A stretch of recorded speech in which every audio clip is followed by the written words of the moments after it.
Oi, gente, boa tarde, tudo bem? Meu nome é Joélia e sou advogada no Brasil e aqui também em Portugal. E atendendo ah, alguns pedidos de alguns colegas do Face, não colega de profissão, mas os amigos, vizinhos, né? Estavam com algumas dúvidas com relação às medidas que têm sido promulgada aqui em Portugal, nesse contexto aí de pandemia, no estado de emergência, né, decretado pelo Estado português. E aí, para ajudar essas pessoas que são leigas, que não têm conhecimento técnico jurídico da matéria, eu resolvi gravar esse vídeo, que aí eu faço, já arremato e já ajudo as pessoas e, né, se elas puderem se valer aí dessas normas, né, que está aí para que elas consigam essa informação, ok? Então, tendo visto esse período aí pandêmico no mundo, Portugal também, né, como em outros países da pandemia, Portugal também adotou uma série de medidas com vistas a proteger, né, os trabalhadores, os arrendatários, senhorio, entidades públicas e privadas, enfim, para que nesse período de isolamento social as pessoas tenham um certo apoio, né?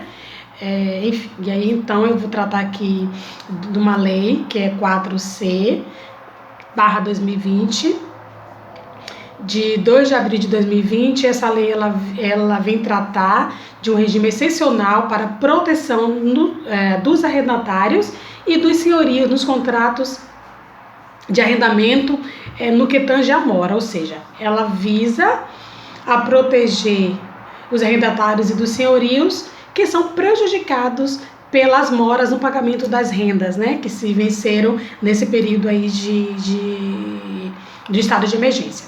Então, eu não vou adentrar aqui e falar em literalidade da lei, não. Eu vou tentar ser o mais rápido possível, mais clara, uma linguagem fácil, fácil entendimento, eu espero, né, me fazer entender para que as pessoas possam aí buscar o seu direito, ok? Então, essa lei, ela entrou em vigor no dia 7 de abril de 2020 e ela se aplica no território nacional, ou seja, em todo o território português e também nas ilhas, tá?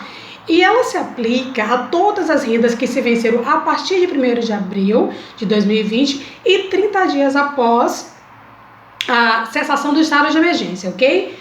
Então, qual é o objeto dessa lei? São os contratos de arrendamento urbanos, habitacionais e não habitacionais, ou outra forma outra forma contratual de exploração de imóveis, que eu posso incluir aqui os alojamentos locais, né, os hostels. Bom, quem são os destinatários dessa lei? Nos contratos de arrendamento habitacional, são os arrendatários e os senhorios.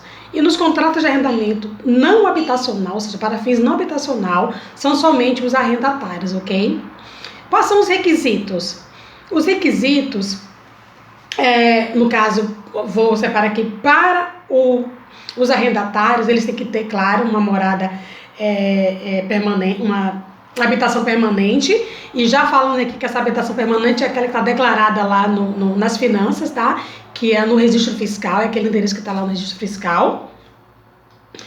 E quais são os requisitos? Bom, tem que comprovar que houve uma quebra de 20% dos rendimentos do agregado familiar do arrendatário, tendo como referência ou o mês anterior ou período homólogo do ano anterior. Então tem que ter esse requisito, só que esse requisito ele é cumulativo com a taxa de esforço de 35%, superior a 35% do agregado familiar. Então, o que significa dizer? Que será calculada uma percentagem da soma dos rendimentos de todos os membros do agregado familiar, e se ao final esse valor destinado à renda for superior a 35%, ou seja, na somatória das rendas de todos os agregados familiares, se for superior a 35%, então ele tem direito. Então são esses dois requisitos cumulativos, ok? Com relação, eu vou dar um exemplo. O arrendatário ficou desempregado ou está em layoff, então houve aí uma quebra do rendimento superior a 20%. Ele tem que comprovar que houve uma queda de rendimento superior a 20%. E essa taxa de esforço, né? Ou seja, ele pode aí se valer dessa lei tanto com layoff, ou desemprego, ou diminuir, fazer hora extras e acabou perdendo as horas extras, diminuiu as horas extras, enfim. Claro, tudo somado a taxa de esforço, superior a 35%. Para o senhorio, no contrato de arrendamento urbano para fins habitacionais, para ele comprovar, ele também tem que comprovar esse primeiro requisito da quebra superior a 20% do agregado familiar, né, do seu agregado familiar, mas só que ele tem que comprovar que essa quebra do rendimento do agregado familiar superior a 20%, ele foi provocado pela falta de pagamento da renda, ou seja, o arrendatário não pagou e por conta disso o senhorio, né, teve aí uma quebra superior a 20% nos seus rendimentos. Gente, sempre nesse período de pandemia, do estado de emergência, que começou o quê? A partir do dia, passou a vigiar a partir do dia 7 de abril, uma retroagem a partir do dia 1º de abril, ok? Ou seja, a partir do dia 2. Uma coisa interessante, o senhorio não pode ser pessoa coletiva, não pode. Tem senhorio que tem vários imóveis e ele vive disso, mas ele não é pessoa coletiva, ok? Tem que ser pessoa singular. Essa quebra do rendimento, para você demonstrar essa quebra, ela está sendo trazida na portaria que saiu ontem, né, número 91/20, de 14 de março de 2020, que passou a viger a partir de hoje, 15 de março. Se der tempo nesse vídeo, eu vou falar um pouco dessa portaria, que é uma portaria que vai trazer a documentação que quando você for buscar esse apoio, ou o senhorio arrendatário for buscar o apoio, vai ter que acostar a documentação respectiva conforme a portaria, e também a demonstração, né? Quais são os documentos, quais são os comprovativos, tudo isso está mencionado na portaria que foi publicada ontem, ok?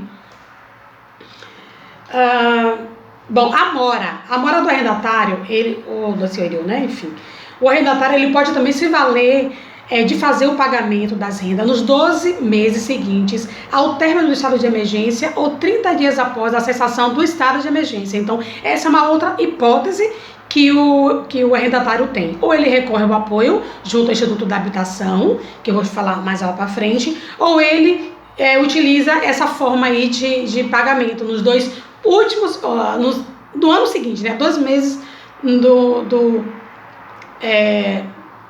do término do estado de emergência, ou nos 30 dias após a cessação, ok? Então, se ele não optar pelo apoio financeiro, ele pode... Uma importante, se ele optar por esse apoio financeiro ou essa outra forma de fazer o pagamento nos 12 meses seguintes ao término do estado de emergência, ou 30 dias após, o senhorio ele não vai poder resolver o contrato, ou seja, não pode invocar a resolução do contrato com base na mora do pagamento, não pode, ok? Porque aí o arrendatário está salvaguardado por uma dessas formas. O que é esse apoio financeiro? Esse apoio financeiro, ele é um empréstimo sem juros, né, junto ao Instituto de Habitação e Reabilitação Urbana, que é o instituto que vai gerir esse apoio financeiro, né, e vai também informar, né, as condições e tal. E nessa portaria também, inclusive não na portaria, mas vai ser feito também pelo Instituto de Habitação um regulamento para informar as condições desse empréstimo. Isso não saiu na portaria, saiu na portaria somente o comprovativo, como você vai comprovar, e a documentação, mas as condições desse empréstimo a portaria não trouxe, vai ser feito via regulamento do próprio Instituto da Habitação. Esse apoio financeiro pode ser total ou parcial, tá? Se o arrendatário tem metade do aluguel ou da renda para pagar o arrendamento, eu acredito, não precisa, porque caso ele pegue integral, claro que se ele não tem nenhum, ele vai pegar o valor integral, mas se ele não tem, se ele tem parte, eu entendo melhor pegar essa metade. Por quê? Porque aí não vira bola de neve lá na frente. Então, quem são os beneficiários? Então, falamos dos destinatários e agora vamos falar dos beneficiários desta lei. Os arrendatários habitacionais, quem constitui uma renda permanente, né, que vai reunir aqueles requisitos que eu falei, que é demonstrar a quebra superior a 20% mais a taxa de esforço, que são os arrendatários, né, habitacionais. Tem os estudantes de contrato de arrendamento para habitação situada numa distância superior a 50 quilômetros permanente do seu agregado familiar para frequência de estabelecimento de ensino. Então, esse estudante ele tem que estar estudando numa instituição, que é o que mais tem aqui, né, que é estudante do mundo inteiro, está aqui em Portugal, que acaba tendo que morar aqui, óbvio. Então, esse arrendamento para habitação tem que estar situada numa distância de 50 quilômetros da residência permanente do seu agregado familiar para a frequência, tá? Claro, aí vai também somar aquela taxa de esforço de 35%, ok? Da mesma forma lá do arrendatário. Tem também, gente, fiadores dos arrendatários, os arrendatários que são estudantes que não oferem renda de trabalho, ou seja, tem um estudante que só estuda, não trabalha, mas tem o fiador do arrendatário, né, que são os estudantes. Então, esses fiadores também podem ter direito, também são beneficiários dessa lei. Claro que ele também vai juntar ali a taxa de esforço, né, vai somar, vai fazer aquele cálculo, né, de as rendas de todos os membros do agregado familiar, do fiador, e ao final o valor destinado ao pagamento dessa renda, né, que venceu nesse período agora de estado de emergência, for superior a 35%, então também se encaixa aqui na norma. Para o apoio financeiro, então, como é que vai se dar? É um apoio, já falei, sem juros, junto ao Instituto da Habitação e Reabilitação Urbana, que pode ser solicitado tanto pelo arrendatário ou pelo senhorio. Se o arrendatário não for buscar esse apoio, aí o senhorio pode ir lá fazê-lo, ok?